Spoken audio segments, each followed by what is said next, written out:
Okay, good evening, everyone, and welcome to the January 20th, 2026 meeting of the Newcastle Town Board. The town has been in executive session, and at this time, I'd like to ask for a motion to open the work session. So moved. Second. All in favor? Aye. Okay, today we're going to start off with a discussion of a speed limit reduction study conducted by Creighton Manning. The origins of this are a Town of Newcastle initiative that we've taken to increase safety on our roads for cars and pedestrians. And one of those safety measures is the reduction of speed limits. You know, we will address other measures, traffic calming and other measures that can improve safety. But for now, we're going to talk about speed limit reductions. And we have Sarah Carroll here from Creighton Manning. Thank you for being with us, Sarah. And we did get a preliminary study from you at the end of last year. And now you've come back with a completed study. And we look forward to hearing your results. So I'll let you get started. Great, thank you for having me. Again, my name is Sarah Carroll. I'm a project manager, professional engineer, and professional traffic operations engineer for Creighton Manning. Been working on a number of speed studies throughout New York State, and again, spoke to you a couple months ago, back in October. So just wanted to provide an update tonight on where we stand with the study. We did submit a draft memo to Robert and to Chief Carroll to review. So after tonight's meeting, really hoping to get more feedback, see if there's anything additional we need to make decisions on, and then we can finalize that memorandum. So it's still in a draft format right now, but it is a complete memorandum. So for those of you who weren't here or don't remember from our last presentation, I thought I'd just run through quickly about speed limit reduction and the principles behind it, and then we can get into the specific project. So again, just a reminder, New York State passed a law, changed legislation in 2021, allowing cities and villages and suburban towns to modify their speed limit, modify their speed limits on their own from 30 miles per hour to 25 miles per hour. And that is on town-owned roads, so that excludes state and county roads. And in order to do so, they have to have, that town has to have a certified professional engineer sign off on a memorandum. So that's why we're here today. Why are we lowering speeds? Really, at the heart of it is safety. So vehicles traveling at lower speeds have lower impact on pedestrians during collisions, so drastically reducing the impact and the type of impact. So lowering injury types or even fatalities depending on how much lower those speeds are. So it really is critical to lower those speeds, and we're seeing that reducing the 85th percentile speed, which I'll get into shortly, by up to 3 miles per hour can really adjust and kind of improve those collisions and potential, and it also provides an overall comfort and quality of life. So really just people wanting to be out walking, biking, enjoying meals, whatever they want to do, kind of retailing through these areas and neighborhoods. It's just a better quality of life to have cars driving at lower speeds. So there isn't a one-size-fits-all approach. There isn't one handbook on how to reduce speed. So we look at a number of different documents.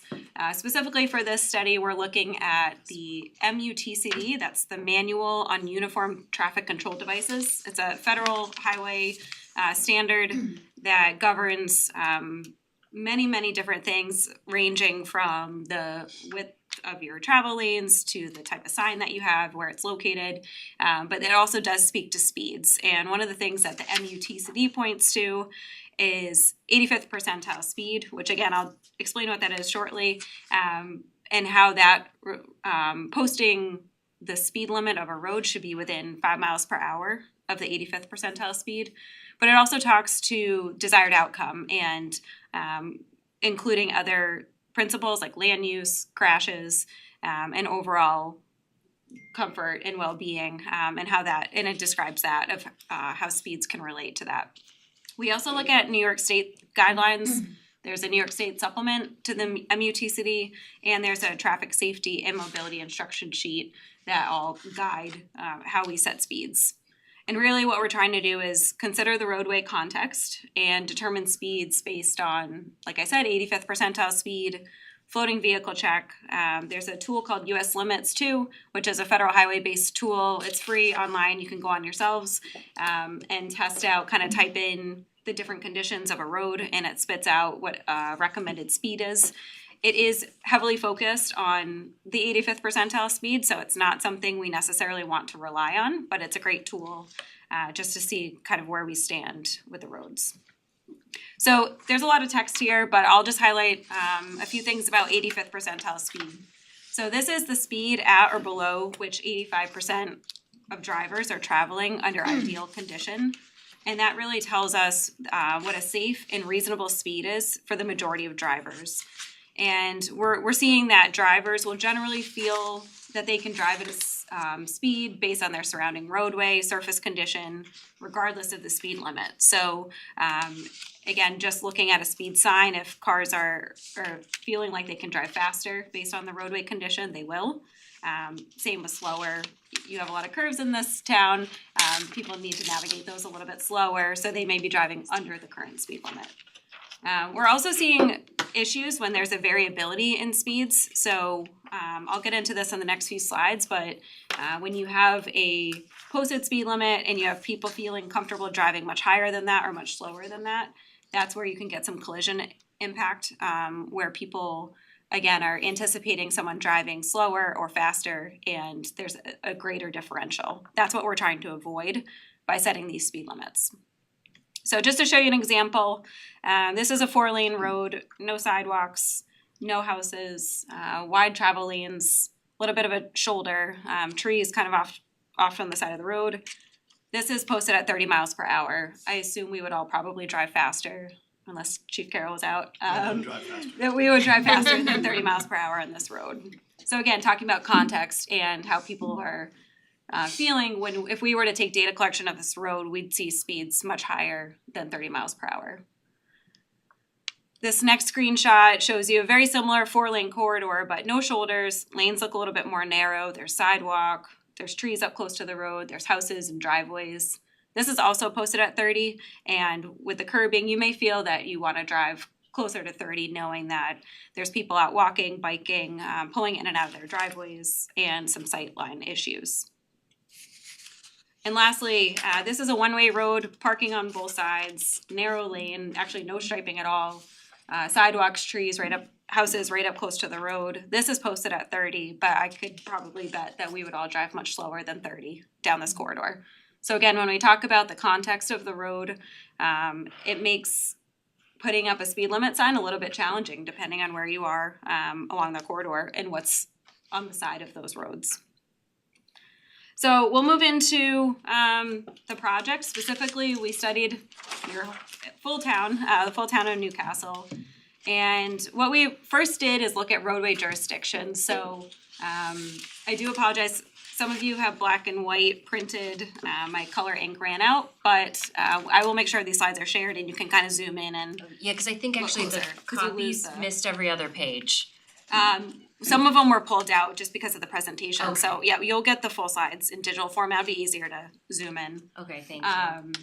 So what we tried to do is kind of take a look at the full town. We couldn't look at every single corridor in the town. So we tried to make our best guess in kind of analysis, which is that any local road that we could study, we're going to assume and kind of start backwards that they are suitable for 25 miles per hour. And by doing that, we're able to look at certain areas where there's entrances into neighborhoods. There's maybe not collector roads, they're more local roads that just bring people to their residences or to a commercial area without being a collector arterial where cars are actually trying to get from one place to another, passing through these areas. So if you can see on this map, the lighter red areas are the local roads that we are considering suitable for 25 miles per hour. And in the memo we submitted, we also provided the list of current roads that are posted at 25 miles per hour. So you'll see a lot of overlap there with some of these streets. Again, we did exclude any state or county road, so we did note them here and kind of mark them so you can get an idea of where they are, but we do not have the ability to change those speeds on those roads. So what we then did is look at 19 corridors where we wanted to investigate those further and understand what's happening on those roads now and if those roads are suitable for the speed limit reduction. So you're seeing those in kind of the bolder coloring. They also have a key symbol associated with the table. So as we kind of move forward, you can see the ID matching with the street that was identified. So in order to review these corridors a little bit more detail, we set out and did some data collection. So we got volume and speed data at those 19 locations this past fall. We also had supplemental data from the police department, which showed us some radar data from earlier in that year or the end of 2024. We also performed a field visit in the fall where we actually went out and drove the corridors and took notes down, and also wanted to really feel what it was like to drive at the speeds that other cars were driving at or what we thought the road should be posted at. And then we also pulled data from GIS, so looking at crash data from DOT, land use data, and using functional classification codes. And that really is, again, to help us identify which corridors to focus in on. The functional classification codes? Yep, so functional classification codes, I'll back up one slide, thank you. So federal highway sets different codes for different types of streets. And so, and New York State does as well. So local roads, arterials, collectors, those are all different identifying terms for different roads. And they all get different treatments and help with something called design criteria. So when we're designing roads, travel lane widths, horizontal curves, sight distance, that's all based on that functional classification. So what we did for this project is, again, look at all the town local roads, specifically the ones that are classified as local roads. Okay. Volume data, again, just a sample set to kind of understand how many vehicles are traveling along the corridor. Not as critical when we're trying to identify speeds, but just a good data set to know where the higher utilized roads are. Speed data is what we're going to focus on the most of this. Again, I'm going to have to resubmit this graphic. Some of the coloring got switched up a little bit, but what you're seeing here is that any red or orange corridor is where we collected speed data where 85th percentile speeds were greater than 35 miles per hour. And that's our indicator based on, again, that MUTCD for posting speeds within 5 miles per hour of the 85th percentile speed. So we're really trying to look at when cars are driving more than 35 miles per hour, if we were to post the speed at 25, we'd only really see a 5 mile per hour reduction in those cars. So those are concerning corridors for us where, again, there's higher speeds over 35. The green corridors are where we're seeing speeds less than 35 miles per hour. So we're going to automatically exclude those. Those are going to be good for the reduction. Actually, they're less than 30 miles per hour. So those are going to be good to be able to reduce to 25. And then that in between is the yellow corridors. Those are corridors that have 30 to 35 mile per hour, 85th percentile speeds. Again, a little bit more research needs to be done here.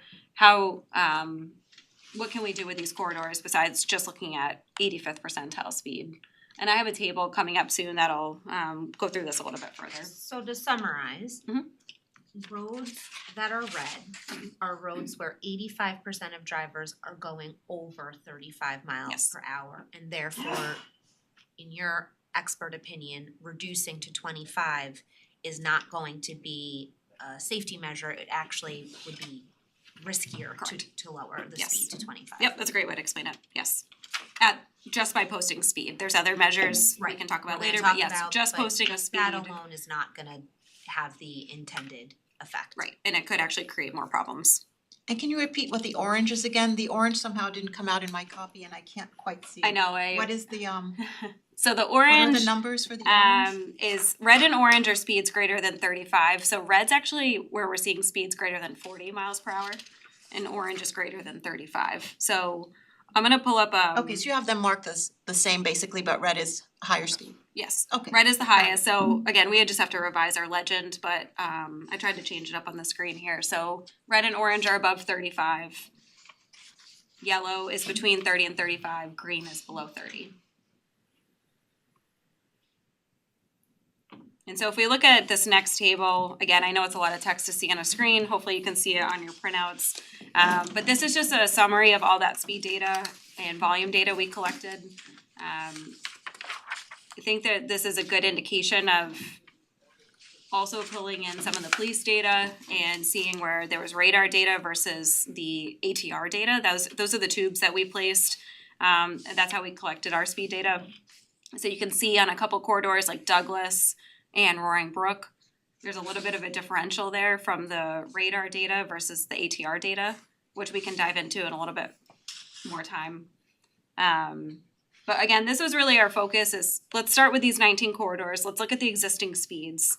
And then how do we break that down further? So what we then did, we looked at land use overall in the town and really just tried to overlay the corridors onto the land use, your current land use map, and just get a bigger picture for where people are making multimodal connections, where people are trying to end up as a destination, and how does that factor into, again, setting speeds and providing a more comfortable and safe environment for people. We also looked at crash history. So at our last presentation here, we had a lot more red on this map because we were pulling in the state corridors. So we pulled that off, and now you're just seeing a heat map of where there's a higher concentration of crashes in the town. This was from 2020 to 2024, this data. And I highlighted in yellow in the table a few corridors that we are looking at here where we're having 2 or more crashes in that 5-year span. So I don't have crash rates on here, but it just gives you an idea of where there are identified crashes on this map. And again, the heat map, the kind of red, yellow, orange areas, a higher concentration, a higher number of crashes versus that kind of lower blue color heat area. And then again, if you get this digitally, you can zoom in and see a little black dot, and that shows you exactly where that crash occurred on the corridor. Does a crash always include more than one car? Or, I mean, is there a distinction to be made between whether there are 2 cars involved or 1? So we have the ability to identify if it was a multi-vehicle collision or a crash with like a pedestrian or a cyclist or like a run off the road or a tree or animal obstruction. So we have all that data. So this is just total number of crashes regardless of I mean, the reason the I'm number of asking, because it looks like the big crash sites are at intersections, which might not have to do with speeding. It might have to do with confusion at the intersection or something. And I guess I'm just wondering, since we're talking about speed today. Yeah, so it's just a factor to look at. We're pulling the data for the entire town. So the goal of this, or kind of the reason for looking at crash data, is to see if any of these hot areas are along any of the corridors. And then we can kind of zoom in there and see if any are related to speed, people traveling at high speeds. Okay. So, If I may, yeah, go ahead. to me, it looks like you pulled out the Taconic, but it doesn't look like you pulled out the Sawmill. Cause I think those, where you are, those hotspots are Sawmill. Okay. And, Yeah, I can look at that. And also at Roaring Brook Road, so maybe we can check to confirm that. Yeah, it looks like, So that's what those 2 are concentrated on, I believe. let me, I'll check on that. It looks like there's a lot of dots on here on the Roaring Brook to Reader's Digest. So I can check on that for just the Also heat close part to a high itself. school. But it looks like on either end of Douglas Road, we have some hotspots. That Douglas Road one, Chief is saying is where the Sawmill is. But where it hits So is Hardscrabble Road, there's a Well, little. that's, Yeah. we talked about that in, That I don't think confusing you were, intersection. yeah, we no, I talked was about there. that Holly earlier, wasn't. yeah. Oh, I'm sorry. But I also Yeah. think Sarah said that if the yellow ones had more than 2 accidents in the 5-year period, right? So Douglas doesn't count, so there's Crow Hill, there's Croton Lake, so the yellow ones are indicating more than 2 accidents in a 5-year period. Yeah, I'd be interested in a zoom into the little dots because the accidents don't look like they're in one particular spot. Correct. Or more likely to be in an area of that road. They seem to be almost evenly distributed. But I So can't- it's it's hard to- it's it's hard to GIS, tell. yeah, again, it'll be helpful when you can see this more zoomed in. I don't think I can zoom in on PowerPoint unfortunately, but the specific black dot that you'll see is a GIS located point based on where that police data pinpointed it. So those are very specific to where the crashes occurred. The heat map itself is just a GIS tool that we can go back and clean up and make sure it makes sense. I think if you look at like the top right of your screen, if you look at like Croton Lake Road, I think that's where the heat map is helpful and you're just seeing like the higher frequency of crashes in that area. Do you have any data that suggests like how these benchmark against similar roads in other towns? Like is this, when we look at a road, like I'm looking at Douglas and we see the number of accidents that have occurred in that area, would we be able to compare that to other roads in Westchester, other roads that you guys have worked on? That's I can with do these that, yeah, vehicles? absolutely. I don't have that data right now, but I'm Yeah. happy to take a look at that. Yeah, it'd be great to understand like, hey, is that, it might look red here in our heat map, but would it look red in another town? Yeah. Is this actually Yeah, and a good way to lower? look at that too is comparing it to the total vehicle volume Sure. for the day, and that's how we look at crash rate. So looking at the number of crashes in comparison to the segment length in comparison to the total number of vehicles gives you an overall rate, average rate of crashes. So that's another indicator of a higher or lower crash location. Right.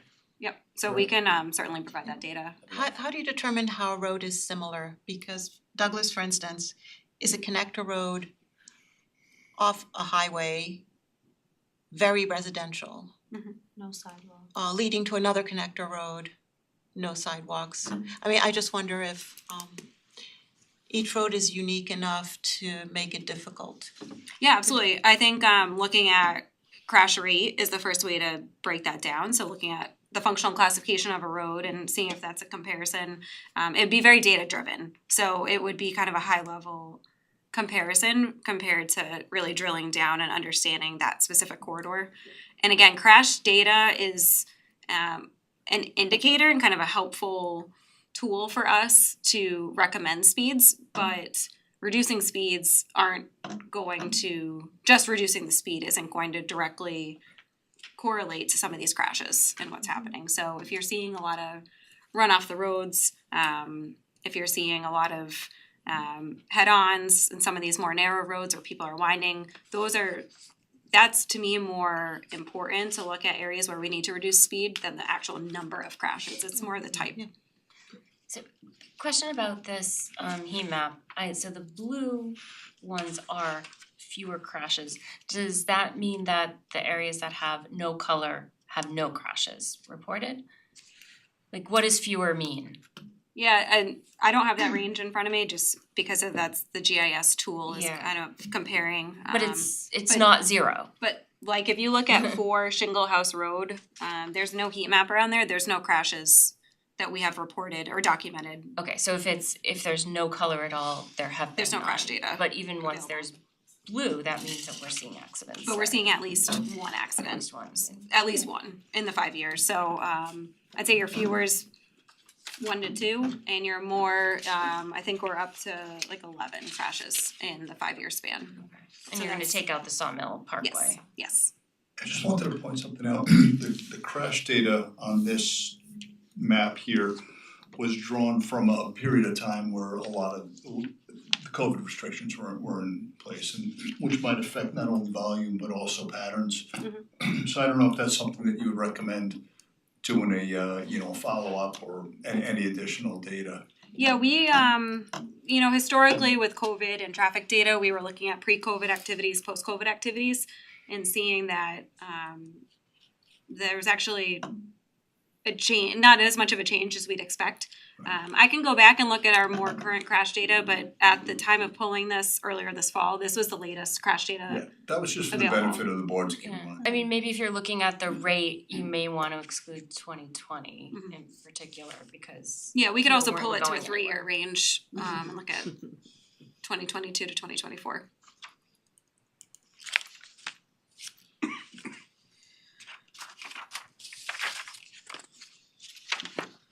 So yeah, we can provide a little bit more background on that. We'll provide in our memorandum an appendix that has the crashes like a crash summary, so you can see the types of crashes overall in the town. Again, my only reluctance with that is then you don't get to see the specific corridor of where it's happening. So we're trying to, again, balance looking at this town-wide versus looking at it specifically in certain areas. So I think these areas that we have questions on still, like Douglas, that's good, that'll be a good place to drill down and really understand more what's happening.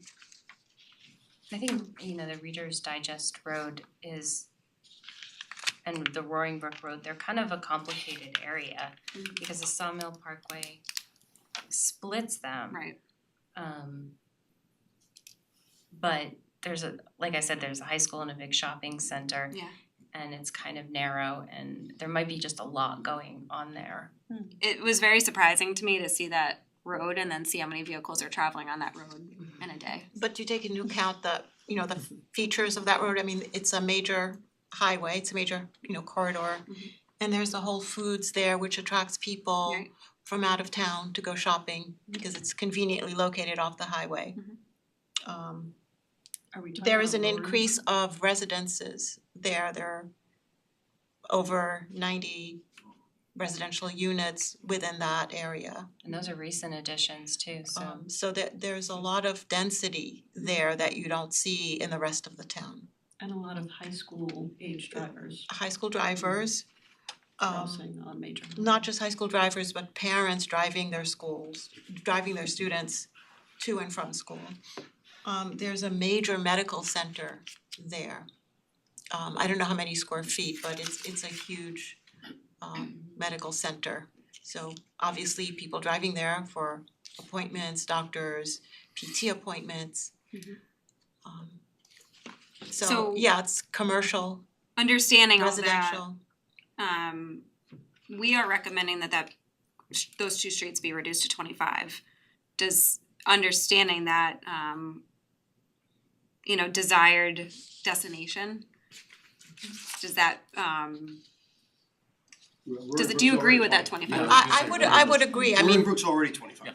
Yeah. yeah, Yeah, I mean, we're not there's agreeing- we're not there's a agreeing to school, raise it. we're concerned about the students and So slowing cars down there is, slowing cars. And just for Important. context, going into the future, we're building a multi-use trailway that will be recreational for pedestrians and bikers. So there'll be people walking along there, so I think it's very important to create a safe, if we can Absolutely. reduce the speed Absolutely. limit, that would be. I think just Important. understanding more that stretch across there is kind of important, cause if it's already at 25, It's already at the minimum. what are people driving there? We can't go lower than Right. 25. so I can tell you that. There's something else we should be doing. So I mean, So we're lowering- going to learn about speed calming measures as well. Yeah. So That's the next step. Reader's Digest, again, you're seeing over 12,000 vehicles per day in that corridor. I just have it up here on the table, and it's posted at 25 currently, so we are not recommending changing that. And you're seeing current 85th percentile speed at 33, so that is consistent with what you're getting right now with that posted speed, and there isn't anything we can do with this study other than traffic calming recommendations on that corridor Yeah, to that's what I'm slow getting that at, 85th in percentile. addition to the Yep. 25 mile But per you- hour, yeah. You're saying with Reader's Digest, it's the 85th percentile is 33. Correct. It's already at 25, so the speed, I mean, that's what I'm getting from the heat map too, is like the speed isn't the problem. The problem is there's something wrong at the intersection, that people are crashing in the intersection, which makes sense when you've been there. Like I get that, speed's not the problem with Yeah, it's the a big, high what this volume map says is the biggest problem we have here. Yeah, I was interested in knowing exactly where the crashes are because they may not be at an exact intersection. So that's what's interesting about it, I'm seeing all the little dots beyond the I can zoom in here. intersection. Yeah, and I can't see the dots. The on mine. intersection would be the road and the highway, or the road and the entrance to Chappaqua Crossing, for instance. Oh, they're everywhere. So they seem to be everywhere. I'm not so sure that it's the intersection. The intersection's As the yellow opposed part. to- I think that's the and most I then can zoom in. So Yeah. you start getting, when you're getting up here, you're talking about a hill, I'm not gonna point at the screen for you Yeah, guys, yeah. but I mean, I don't think, We know that, yeah. I don't know that it's I guess if you think about that intersection, right, how many vehicles are backed up based upon the intersection of the Sawmill? And I think most of those numbers are with them, people waiting for the light or involved in the light or involved in the intersection. You know, we're not talking about major traveling on Roaring Brook Road with, you know, a ton of accidents or on Reader's Digest. It really is more confined to that. So Yeah, I'm and not also saying for we your shouldn't consider information, traffic calming, oh, sorry.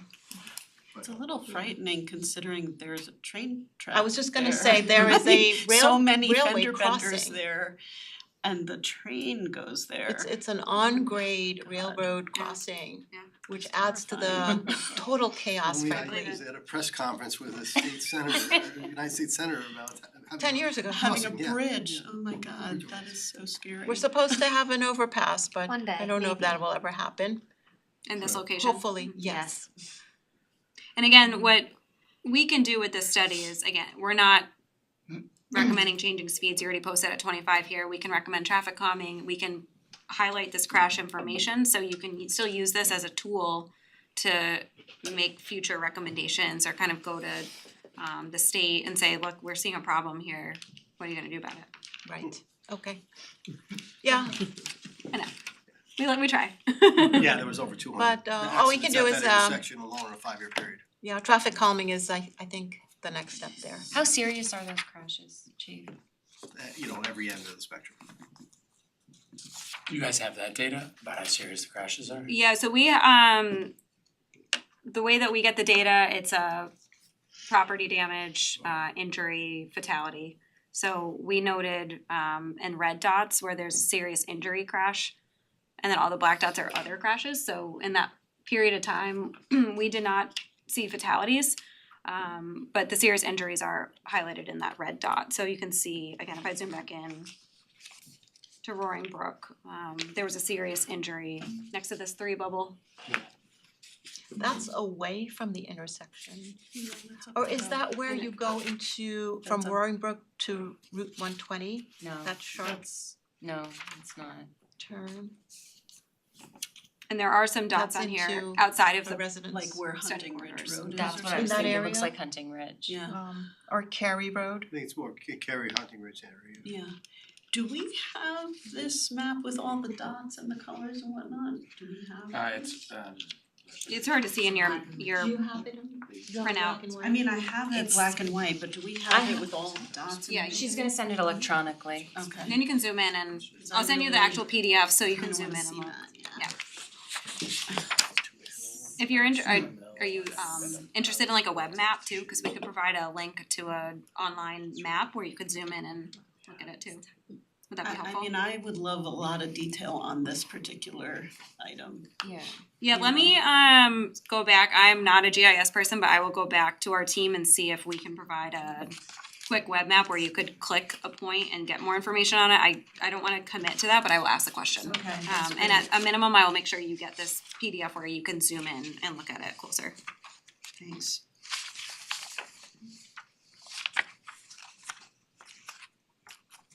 Let me get this back up.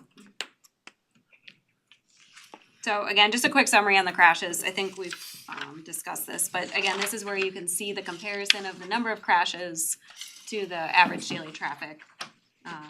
So seeing 11 crashes on Campfire on a 700 vehicle per day corridor is a bigger difference than seeing 3 crashes on Crow Hill Road with over 3,000 vehicles. Understanding there's still crashes, but it's a much higher rate of crashes on a corridor like Campfire.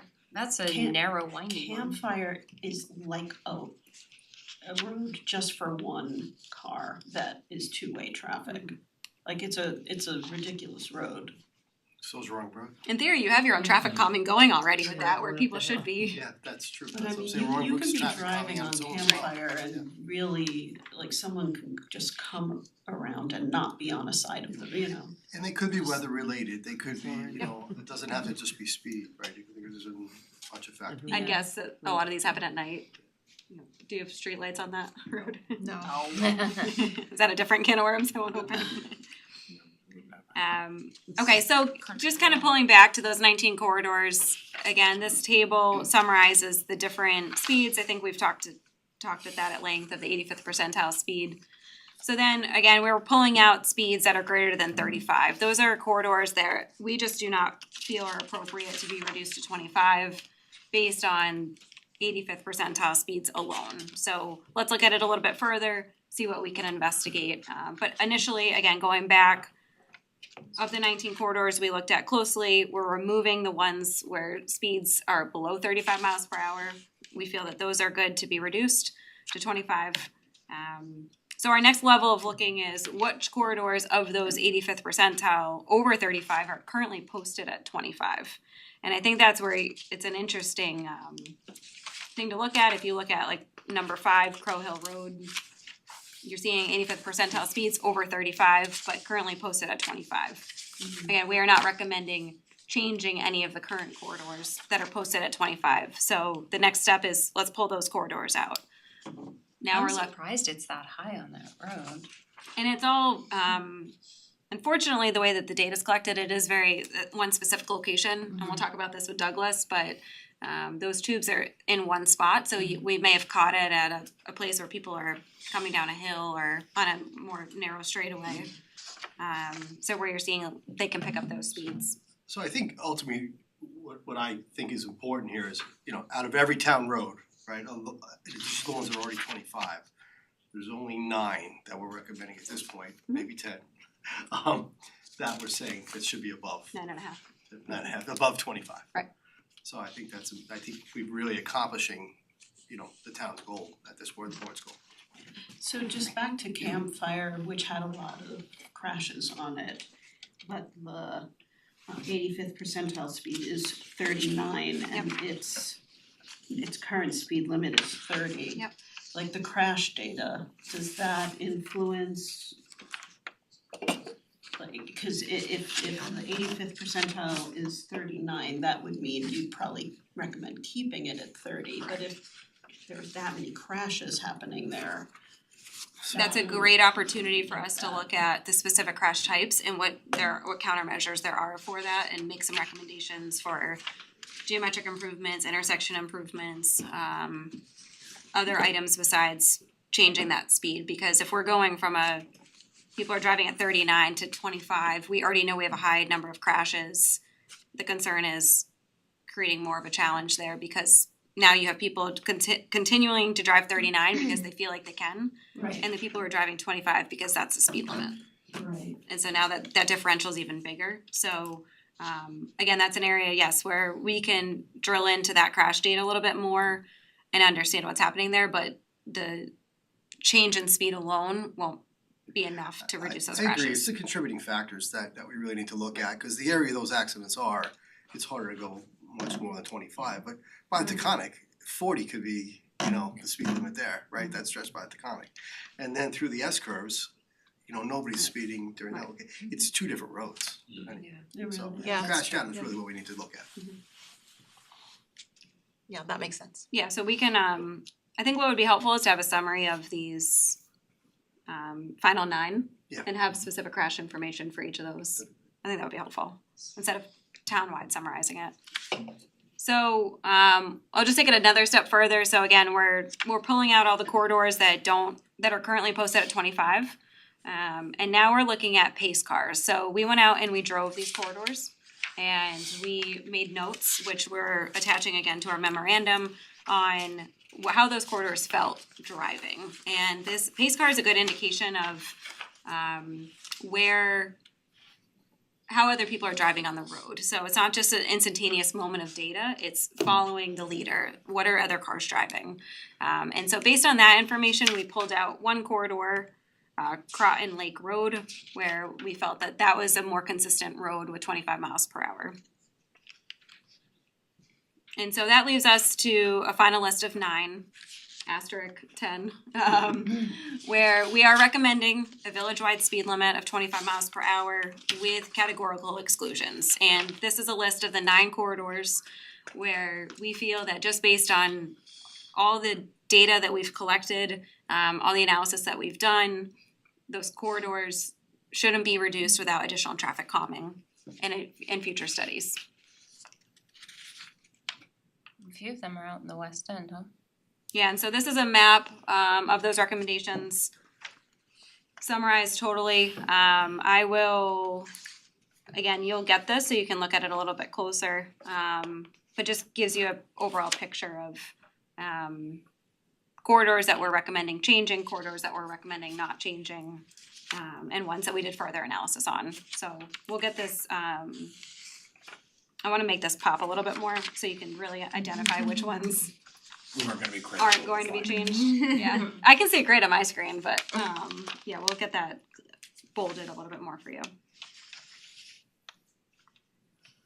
And so I know, you know, our next steps really with this is once we all agree on the corridors with those categorical exclusions, we can finalize our memo, attach all the documentation to it, and share it with you.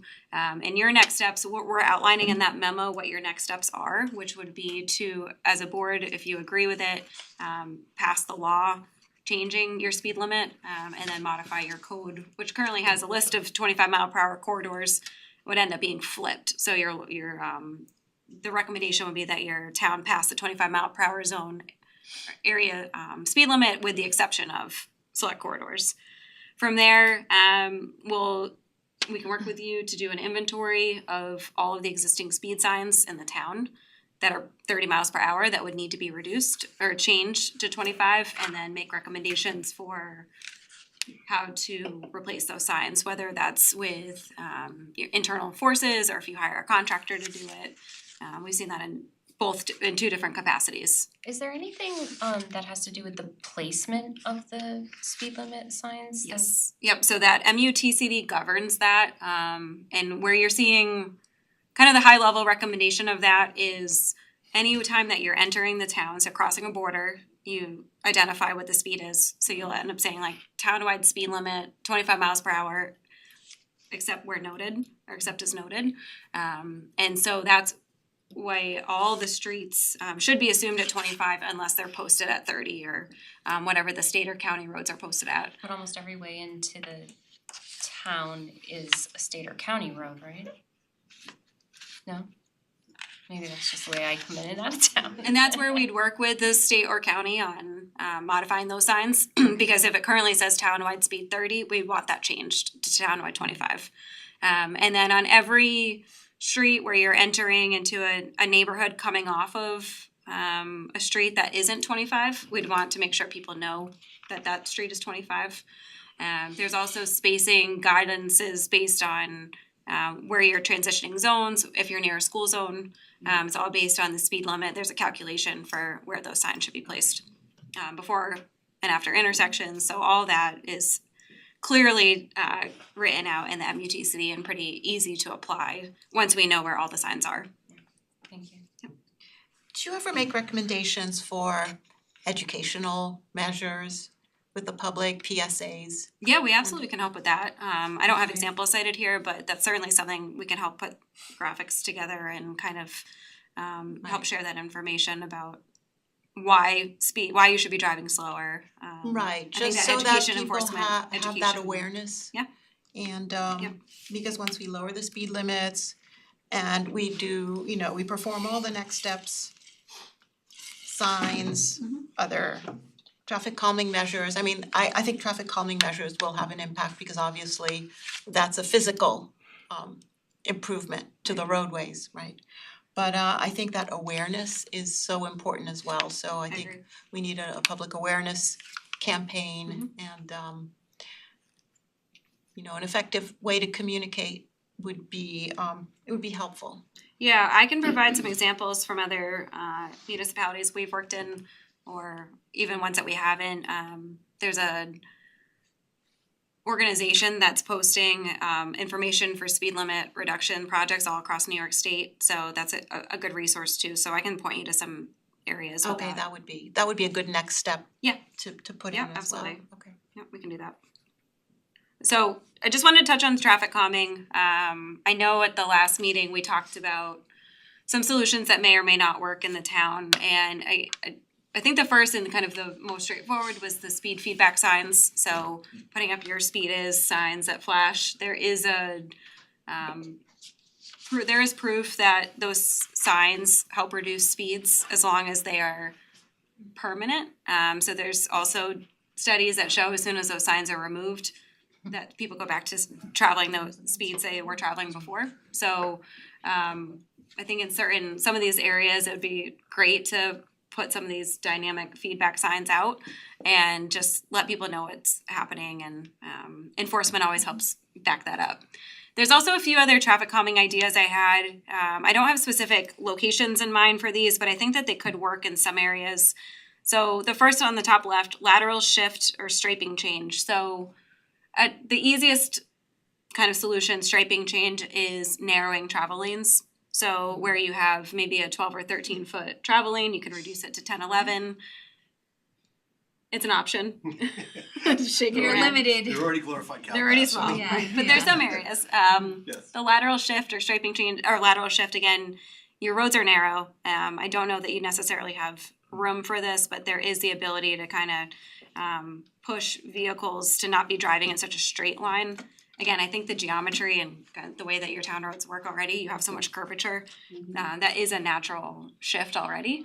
Yeah, people are experts now at Yeah. going around those True. curves. Yeah, I think, again, I know you probably don't wanna go crazy with signs, but I think some curve advisory signs would be helpful in some of these areas, potentially. I don't know if the lighting is a hot topic, but if some of these crashes are happening on curves where there's narrow lanes at night, there could be kind of some issues there with visibility, lighting. Again, I know you're not gonna wanna go out and start clearing trees, but there's also clear zone options where you give people better sight lines around those curves. In some areas, it may be helpful to put in some vertical measures to slow people down, looking at speed cushions or raised intersections. Just, I put up a couple examples of what those could look like here. I know, again, that's another hot topic with enforcement, first responders, fire trucks. They kind of, we're seeing that different response to that in different municipalities. Is there a difference between a speed cushion and a speed bump? So a speed cushion is a wider, shorter span. It's Um, less, And there's the of spacing a in bump. between, which helps one with fire truck navigation through, so they don't have to slow down to go over the speed hump. And it's also better for cyclists, so they can go through those pockets. Whereas a speed bump is a shorter width, but more vertical. So you really are slowing your vehicle down to go over. So on a lot of our cities and towns we're working with, we're seeing that in 25 mile per hour areas, those speed cushions are helpful and working well. And again, raised intersection in an area where you're seeing a high pedestrian crossing. I think pedestrian treatments in general, you're talking about a multi-use path, looking at mid-block crossings, making sure that you have adequate signage for that, and striping, kind of lighting. But the raised intersection will also gradually slow vehicles down, but again is a little bit more palatable for the first responders because it's a wider span of how you're getting over that vertical change.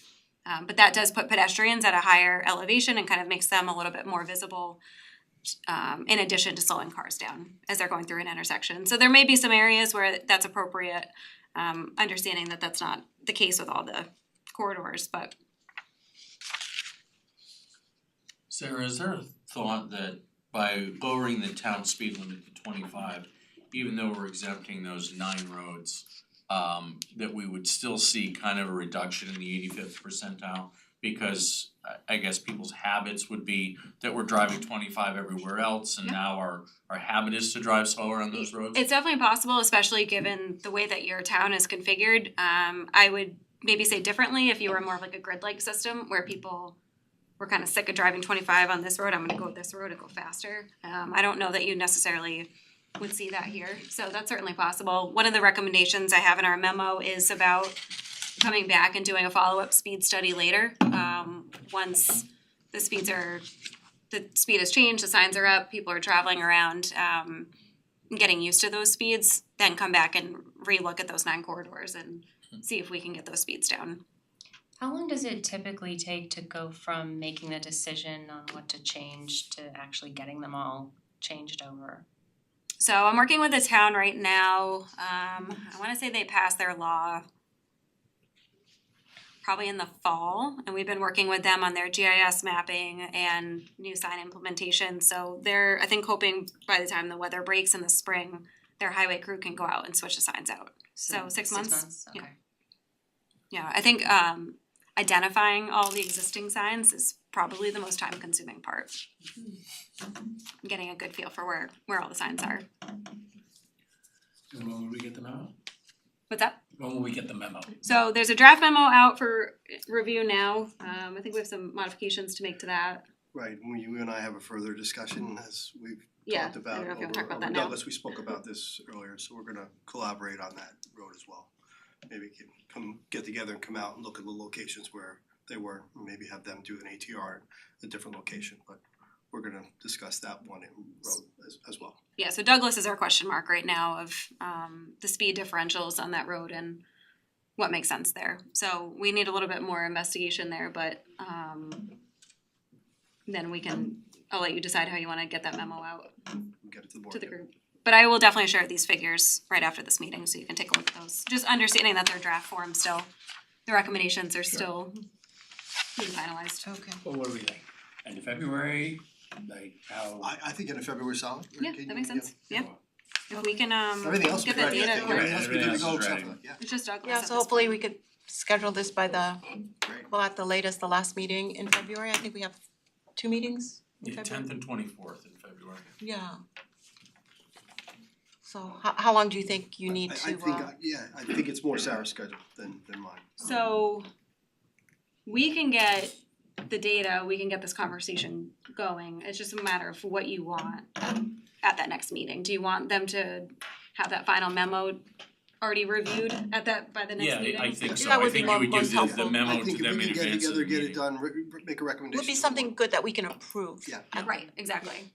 So, Well, I think we would probably, it's a change in the law, Mike, right? So we would end up setting a public hearing for that, correct? Well, approve in substance, maybe not in Right, form, so but I mean, we need the if we legislation, get the obviously. memo, then we can look to set a public hearing on the 24th of February, correct? Yeah, sure. cause I was gonna say, the other option is we can call it a draft final. You can have it, review it, and then whenever you're ready to pass that change, we can finalize it at the end. But I once it's think what we're approved. talking about is your report, which would be a final report that we would all be agreed on in substance. And the next step is then to put the legislation in place. So that's a whole different process. I don't know that. You know, I'm not talking about that now. I'm talking about Sarah's report, final report back to us, Okay. which could be in February, and then either Mike, you or Lino would write the legislation for us. Then we would look at that and then put it for public hearing. Right. But So that's a separate process from your side of it. If we That's- work together, you think we can get the final member done by the 24th? Yeah, but I'm thinking we want it earlier, so they have time to review Yeah, it. we would. Yeah. So with enough time to, maybe 2 weeks before, so you have enough time to review it. Yeah, That would be great, yeah. Mhm. Okay, So let's say February 12th, you'll have it, Mhm. the final memo Yeah, for that review. sounds okay, good. that would be good. Okay, so we'll put that on the agenda. Great. And you can make it? I will check my calendar once I stop sharing my screen. Okay, Thank you. Thank you. You're welcome. yeah. Again, I will follow up with the figures, and then we'll talk about Douglas and go from there. Okay, Good. Thank you. yeah, thank you. Thank you for your Thank time.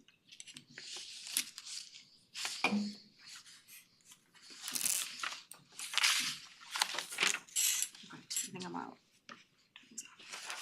All right, so we look forward to seeing you again next Gonna mess month. with that. Yes, let me go check my calendar real quick. I'm Okay. for you. But either way, you'll get the memo by the 12th. Okay, We'll make sure that. I wanna make sure you have time to look at it.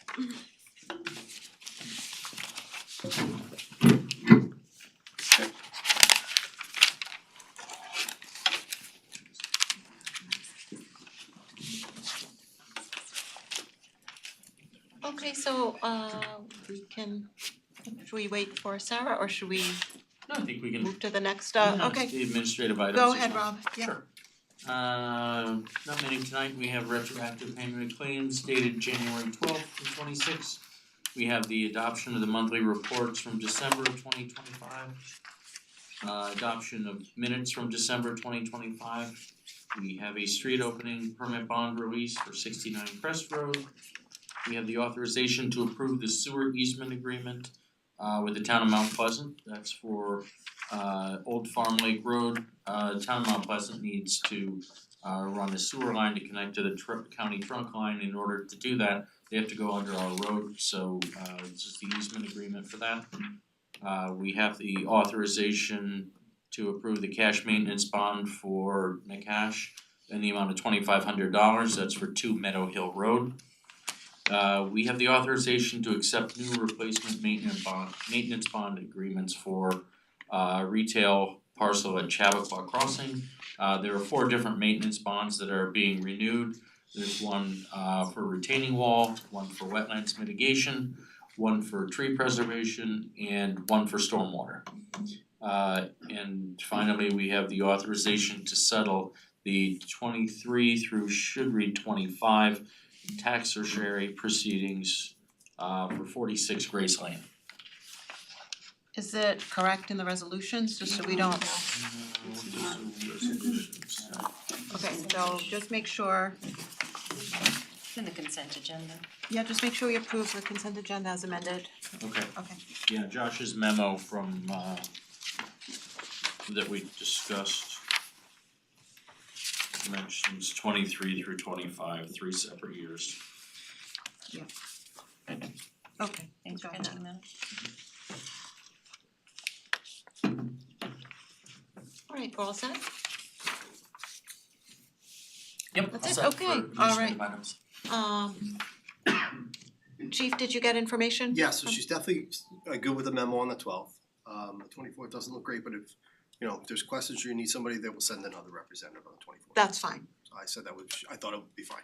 Okay, that's fine. Okay, so we'll put that on the agenda for the 24th. Mhm. Okay.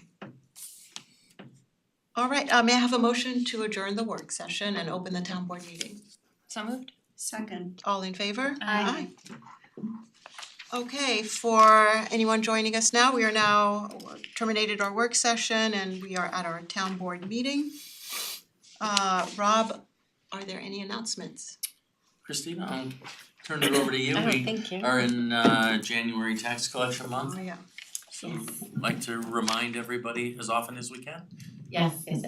So January 31st is the last day to pay your second half school taxes without penalty. The penalty is steep. We would hope that no one has to suffer penalties this year. So if you could please get your payments in, we accept them by mail. If you do send it through US mail, please be sure to witness the postmark at the post office. Don't drop it in the mailbox. Don't put it in your mailbox. Make sure you go to the post office. We do have a drop box here at Town Hall. It's available 24/7. It's right outside the police desk. That's our preferred way that you get it to us if you can't come visit us during normal business hours. We will be open from 7 a.m. to 7 p.m. on February 2nd. Okay, thank you, Christina. Mhm. Let's see, my supervisor's report, I just want to acknowledge that we had Martin Luther King Jr. Day yesterday. The town will be observing it along with Black History Month next month. We will be having a program on February 12th at the Chappaqua Performing Arts Center at 7 p.m. Sponsored by the Committee on Inclusion and Belonging. It is a screening of an acclaimed documentary called Ain't No Back to a Merry-Go-Round. It's about the 1960 Glen Echo Park sit-in where we had Black, Jewish, and Quaker activists challenging segregation. After the movie, we'll have a moderated discussion by Joyce Shara Cold, who is the village historian in Ossining. And she's also the co-author of an educational guide regarding the film, where she collaborated with the director. So it should be a very interesting program and we encourage everyone to attend. Also before that though, on next Tuesday, January 27th, there will be a commemoration of International Holocaust Remembrance Day, where a Holocaust survivor will present his story. This is Fred Schoenfeld, originally from Slovakia, who's agreed to come and speak with us. This will be a very special opportunity. And we thank the Holocaust and Human Rights Committee for sponsoring that program. They always do a great job, as do all of our committees. So those are the two upcoming programs that I wanted to report on. And I'd like to ask any of the other board members if they have anything else to report on. And I know that Eric had a suggestion for us that you wanted to mention, remember? Yeah. You wanna do that now during the supervisor's report? It Sure, would be a good time. absolutely. So as everyone knows, we each board member liaises with a different one of the committees in town. And similar to the administration reports, Vicky and I have been talking about the idea of us providing reports on what's going on with those committees. We've had many of these committees that are doing really tremendous work, and a lot of residents who are doing a lot of great work. So Victoria and I have been speaking about these ideas in relation to these, where we still gotta hammer out the details, whether it's on a quarterly or a twice a year basis. Just reporting on what some of these committees are doing to make sure all of our residents are aware of the fantastic work that people around the town are doing. Right, and this would be aside from just mentioning the upcoming Right, programs, right. like a little more Yeah. in depth about the goals and achievements and 100%. where we are. Okay, I think it's a very good idea. I like it too. I like it too. Yes. Put me on the spot and be like, Eric, that's a dumb idea, we're not going to do that. That would have been really We embarrassing talked for about me, this yeah. and I think it's a very good idea because our committees do so much work that goes on in the town Yes, and they do. it's letting people know what's going on and also giving them credit for the work that they do. I think it's important for people to be aware, so I think it's a fantastic idea. Thanks for bringing this to us. Okay, let's see, Rob, do you have an administrator's report? Yeah, I do. Just one thing, I just wanna thank our DPW staff for this weekend. I have to say this season has been extremely challenging so far with the timing of the storms, the duration, the stop and start nature of the storms. It's been really hard to keep track of. Bart's staff was in at 6 on Saturday, not quite sure what time they left. They were back in at 6 on Sunday morning and didn't leave until 4 a.m. Monday morning. So it was challenging, and just wanna thank Bart and his crew for staying on top of it. They reacted, they had comments and feedback from residents, and as far as I saw, got to everything in every area of the town, so we appreciate them definitely. They do a great job. Thank you, Bart. Thank you, DPW. You do an amazing job as always, so. I'd also like to, I completely echo that the DPW and Bart's team have done fantastic. But also our first responders are taxed during events like that as well, so thank you to the police as well as our CVAC and fire crews. Absolutely. Okay. And now we have a presentation coming up by a resident, Eric Gelber. I'm assuming that's you. That's me. Wanting to make a presentation on a charity event. First of all, I'd like to commend you for sitting here for this long through our exec session, which ran late, and the work session. So kudos to I you learned more for about speed reduction. you learned a lot that you never expected That I didn't know in a lifetime. to know about, so I'm already impressed. And now you know where to drive And you slowly you and- deserve whatever you request for having to sit through that, but okay, so The floor is mine. thank you Yeah. for Yeah, coming. I can share, Eric Yep. approached Christina and I back towards the end of last year with this idea, and came in and sat down with us, and we had an opportunity to walk out and view actually the location with the chief the other day, and we're all on the same page. We thought it was a really cool idea. He'll walk you through what he's been doing for 20 years. And this is just one kind of a newer event that he wants to plan in his hometown. So thought it was a cool idea, wanted to take a few minutes and share it with the board. Okay, and I haven't heard this yet, so Okay, Perfect, thank you. And also Rob, Christina, I know Lauren's on, and Chief Carroll, thanks for your time to this point and for encouraging me to come here and chat with all of you. I think it's important to understand a little bit of the background behind these events that we do. Because and I said this to Rob the first time we were gonna meet, he's like, can you just tell me a little bit about it? I'm like, if I just send you an email about what this is, you're just gonna think I'm crazy and not really fully. Still think you're a little crazy. Maybe, but- that may be true, but just to fully understand it, so, and Lauren's helping me drive, so thanks. Lauren, if we can go to the next screen, that'd be great. But anyway, so my name's Eric Elber, I have been living in Chappaqua since 1998. We have raised our 3 children here. Jared and Kyle have already graduated from Greeley. They have also graduated from college, and they're both chasing their dreams in Colorado and New York City. And then our daughter Isla is a sophomore at Greeley and still deciding which dreams she wants to chase. And then that's our dog Better, and of course my wife Tani, who is the glue that keeps it all together. Not just at home, but all these events that we do, and maybe as you learn more about it, you guys will understand what that means. If we can go to the next screen. So we started in, actually those dates are off. It's 2006 and 2007. So 2007 was the first marathon that I ran for the Multiple Myeloma Research Foundation. I started in 2006 training for that run. So this September will be 20 years that we've been doing all of these things, and we have now done over 40 events, which include marathons, ultramarathons, Ironman. We have hosted numerous other events where other people come and run relays or play tennis tournaments and that kind of stuff. And I'm not gonna go through all those, but I'll highlight a few just so you can understand the scale of what we do. If we can go to the next one, Lauren, thanks.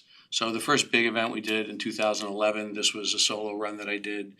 We called it the Catskill 155. It was 155 miles, and I ran from my friend's house in Oneonta, New York, to my parents' house in Suffern, New York. That was, I don't remember, it was a little over 2 days to do that. And then the next couple of big events we did, I think it's Badwater. So I ran the Badwater 135 2 times. That's a 135 mile continuous run in the Mojave Desert. It's Death Valley, California, and it's in July when the temperature is gonna be 130 degrees. You had to do July? That's, the whole point is that's considered one of the toughest foot races in the world. There's a few, but that's one of them. And then in 2016, I ran, after 2 failed attempts in 2013 and 2014, I successfully ran 200 miles in Central Park in 60 hours. That's 33 loops around the park. And then I think the last one is the row, so then 5 years after that, so you'll kind of see a theme here. It's started in 6, 11, 16, and now 21 will be the 20-year anniversary. So I went back 5 years later at Engineers Gate, and I rode on a stationary rower 200 miles, and that was about 53 hours. Do you take breaks or is it straight through? Yeah, no, I mean, I'll sit down, I took, during the run, I took 5 like 20-minute naps. Here, there were a few little naps, but I would row a few thousand meters, stand up, your butt gets. It's a long time to be It's a on the long time to rower. be sitting down. And then, I don't remember, what's the next slide? All right, so then we also, before COVID, these big events that I do can be a lot, as you can imagine, so we decided to try to come up with some ideas where we could get more volume, right, more people raising money as opposed to me doing it all. So we came up with an idea for a 12-hour run and music festival on Randall's Island. We did that in 2018, 2019. COVID kind of slowed that whole thing down. So then after the last Central Park row, we came up with an idea in Delaware, where we have a home, in Sea Colony in Bethany Beach. So we hosted a tennis pickleball tournament. It was a whole weekend long event, and there was a 5K run on Sunday to finish it. And there were cocktail parties and dinners and all of that stuff. And then So after all of that time, we've raised over $2.6 million for the Multiple Myeloma Research Foundation.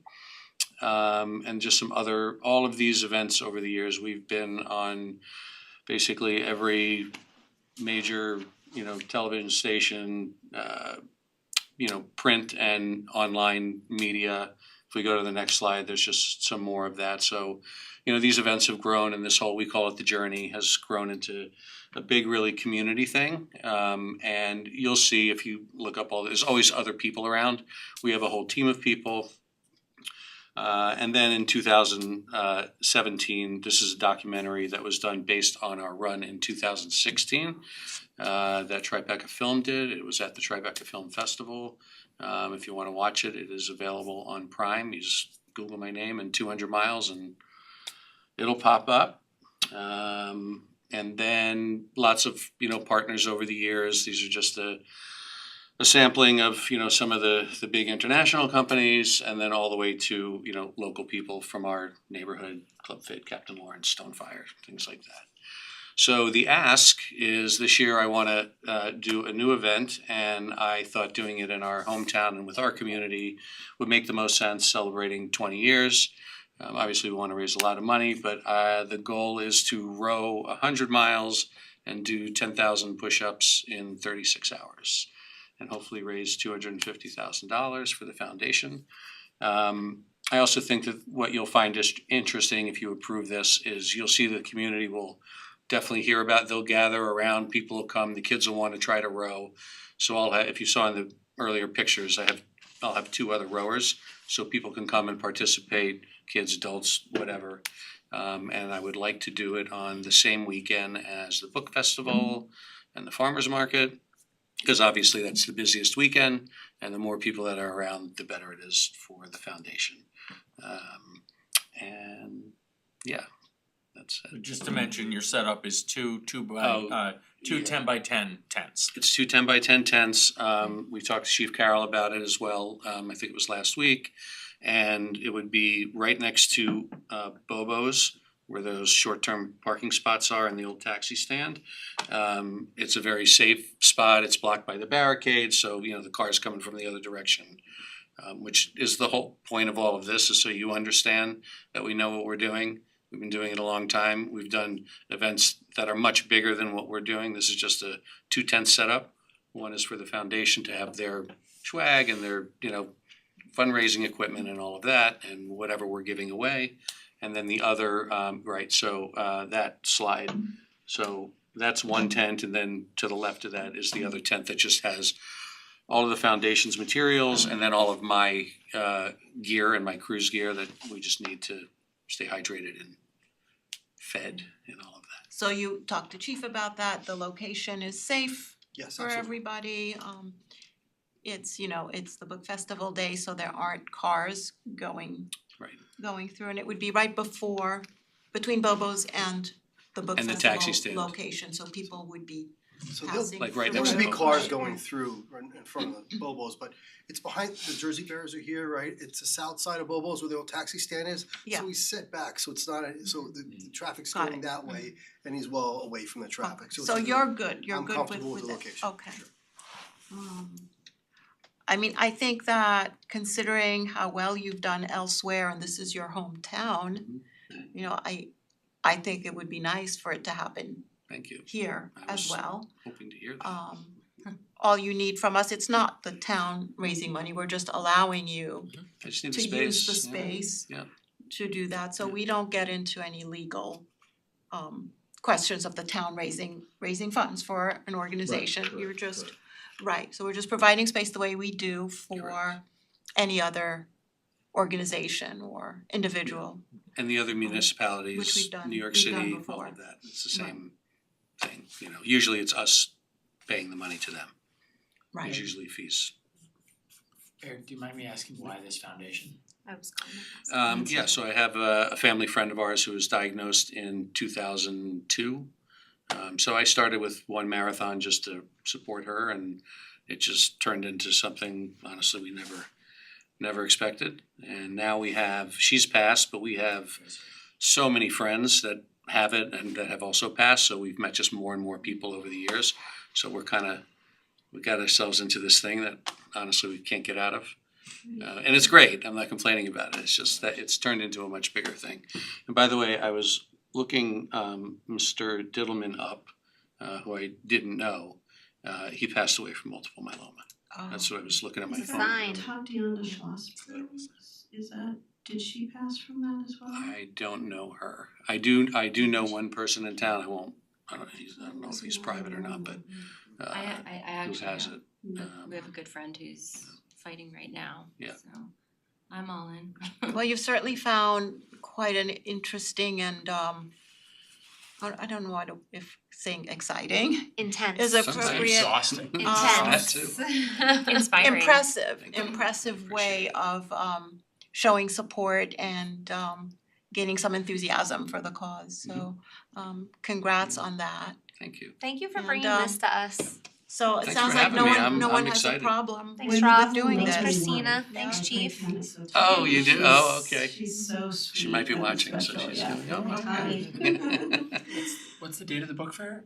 Do we have? what It's is in the date? September sometime, usually I think it's the third week. third weekend maybe. Yes, weekend. Community So So I I Day is noticed the your sons 19th. were in a couple So it's the pictures. weekend Have they after. gone the distance with you 26th, or? the 19th is the. So the last is time community. in Central Park, September. Jared 26th, ran not the whole, no, nobody's ever run the whole 200 distance. I mean, I had miles. one guy run over 100 miles with me once, actually a couple times. But Jared did like 7 or 8 loops the last time. Wow, Kyle probably did like 6. I mean, yeah, so you know, it's there's impressive. people that get out there and they're like, I've never run more than 3 miles. And then 20 miles later, they're like, I can't believe I just did that. It's really cool. Yeah. People do a lot more than It's you inspiring. think you can. Yeah. So I appreciate you taking the time and thanks Well, for your thank vote you. of confidence. I hope Thanks you for all your come out and patience. I'm sure we'll be talking. Yeah, so before we'll and set all up that, logistics, yeah. I don't think, Chief, I don't know of a permit or anything that's required, do you? I mean, not on my end, Yeah. but insurance. Yeah, so that's, We can do we'll that. need a certificate of insurance, Yeah, but that's not a I problem. can't think of any Yeah. any permit fees that we're gonna require. Okay. Okay, if there's anything you need, it's not an issue. Again, we've dealt with this before. We have a whole team of people Yep. at the foundation, so insurance, not an issue. We have everybody who comes and participates sign waivers. And I don't know what else. Well, We don't thanks need for- any resources, right? If you want us to get an EMT, we've done that too when it's been required. CVAC will already be there because of the book festival. Yeah, they're not gonna be there all the time, Yeah, but 36 That's true, hours. yeah. yeah. We're just down the street. We'll check Yeah, on But it. whatever you, Yeah. my point is, whatever you And- need. and- Going out at 4 AM, we We'll want, get it. he's We'll gotta check it do out. 10,000 We've dealt with push-ups. Central Park, so you can imagine. Well, yeah, that's a good question. So at what time would you start? Probably 7 or 8 AM Okay. on Saturday and then finish. 7. Yeah, I think it'd be great to run Oh, he's like got it too. that day and run through the whole festival. Sure. Cause then as people see it, and they're gonna be like, you're gonna be here tomorrow? And they'll come Right. back. Definitely. Interesting. So, yeah, they'll come back and be like, oh my God, you're still here, and they'll wanna row and it's fun, yeah. Have you been Chief in touch with? volunteered to row too, right? Listen, I don't wanna get injured, I don't wanna have workers' comp claims. Right, not in uniform. Yeah, the NYPD jumped in, they Have you like been crazy. in touch with the book festival? Not, yeah, I haven't been, I just, Yeah, we'll reach out to Yeah. the book We'll let festival. them know, yeah. I wanted to, yeah, get everything. It won't impact them, but it's sure good to let them know. In fact, they Maybe may we can drive do some traffic advertisement. to them as a, you know, and vice versa. If I'm bringing traffic to them, that would be amazing.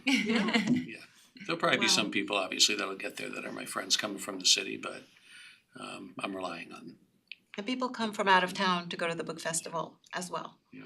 Yeah, so well, I'm glad you came to your hometown me too, to do this event. It's Thank you. great, it's wonderful. I appreciate So it. good luck, you know, setting Thanks. things up.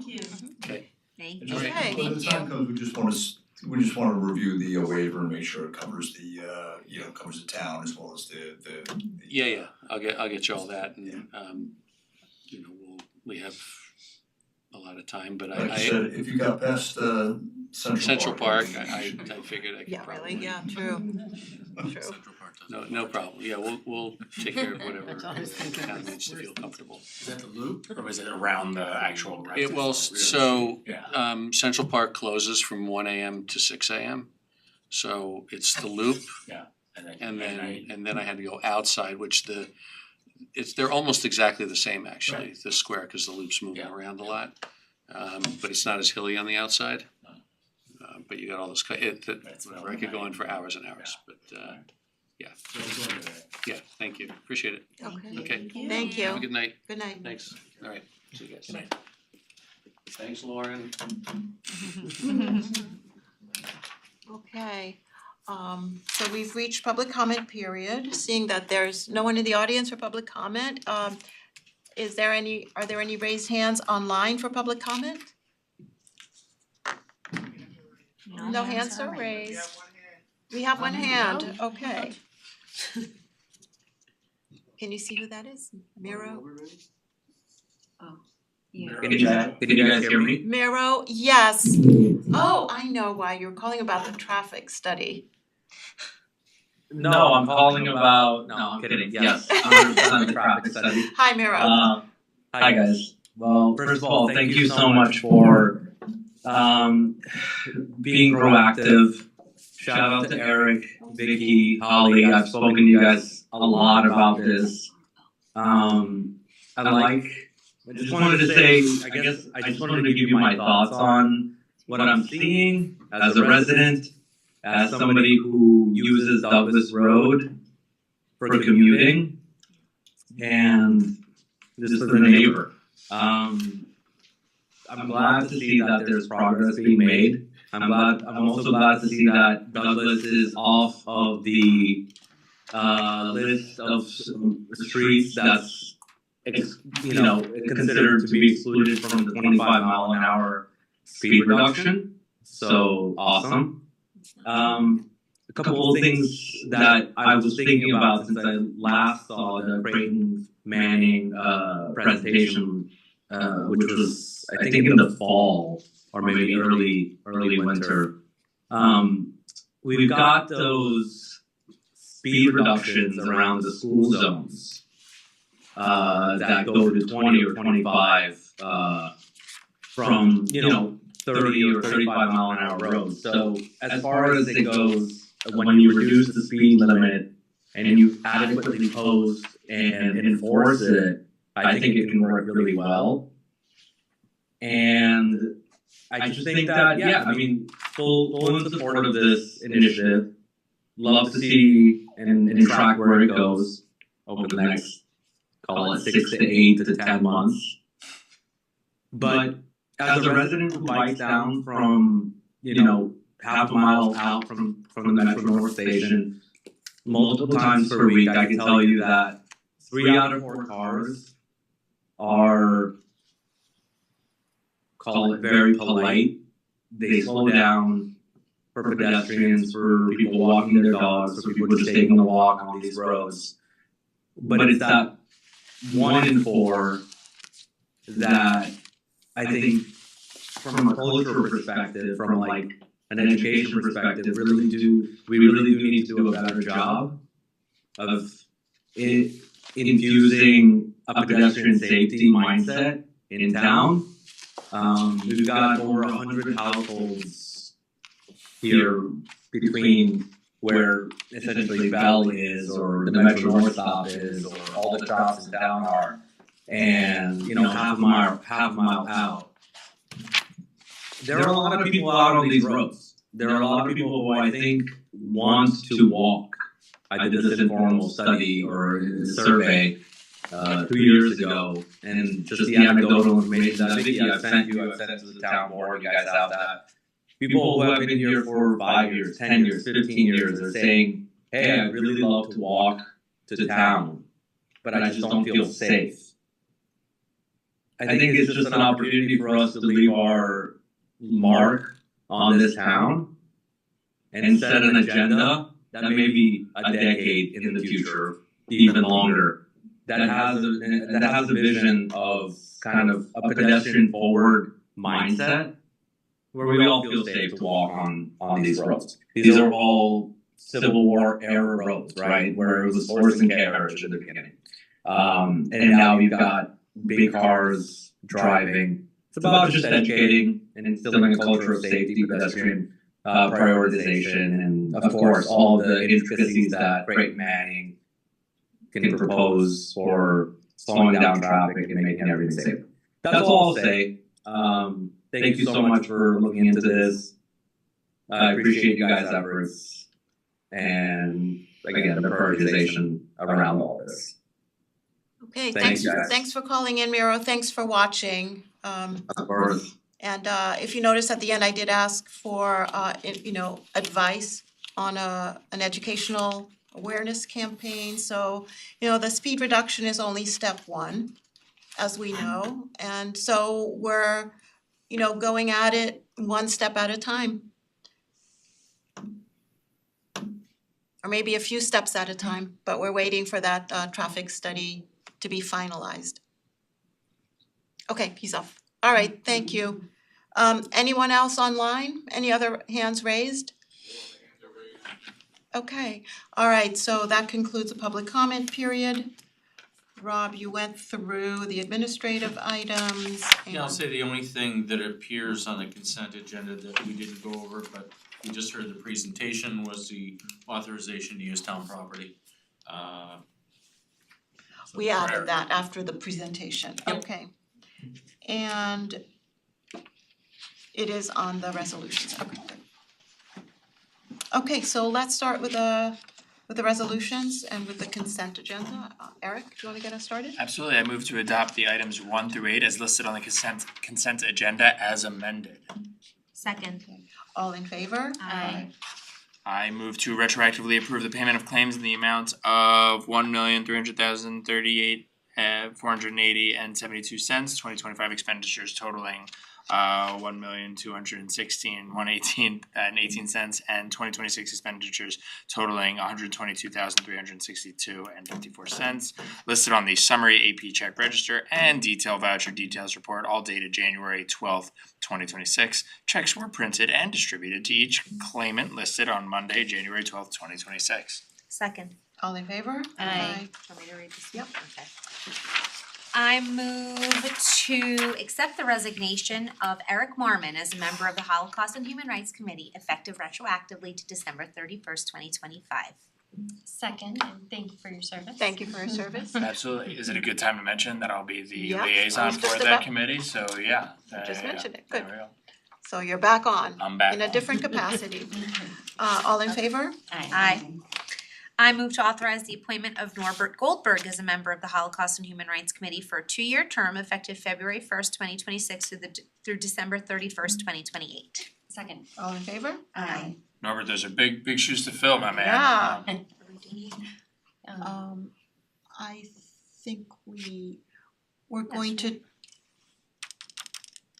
you wanna skip yeah, over? I think Okay. since hadn't talked to the chair, but we talked to you as liaison, so Okay, so go with 4?